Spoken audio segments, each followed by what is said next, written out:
in response to the death of a corgi at a grooming salon in Singapore and other similar incidents. Members of Parliament raised concerns on 9 September about the penalties for negligence in pet grooming facilities and the potential for regulatory oversight. Dr. Tan Wu Meng, People's Action Party MP for Jurong GRC, questioned the Minister for National Development on the status of investigations into the incident, in which the corgi allegedly died after being left unattended on 24 July 2024. He also inquired whether safety lessons from other sectors could be applied to prevent future incidents. Similarly, PMP for Pasir Ris Punggol GRC, Ms Yeo Wan Ling, asked whether the ministry would consider imposing heavier penalties for negligence leading to pet deaths at grooming facilities. She also sought clarity on whether a licensing regime exists for individuals or businesses offering pet grooming services. Workers' Party MP for Sengkang GRC, Mr. Chua Kheng Wee Louis, raised additional concerns about preventing repeat offences by negligent groomers. He asked whether measures are in place to prevent such individuals from reoffending, and whether there are plans to introduce licensing requirements similar to those governing pet breeders and boarders. In a written response, Minister for National Development Mr. Desmond Lee confirmed that the National Parks Board had been notified of the incident and that investigations were ongoing, making it inappropriate to comment further at this stage. However, Mr. Lee clarified that there is currently no licensing regime for pet groomers.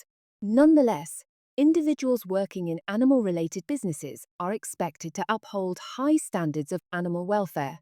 Under the Animals and Birds Act, individuals found guilty of animal cruelty or failing in their duty of care could face penalties, including up to 2 years imprisonment or a fine of 40,000 Singapore dollars for a first offence. Repeat offenders could face up to 3 years imprisonment or a fine of $100,000 or both. Disqualification orders may also be imposed on those convicted of animal welfare offences.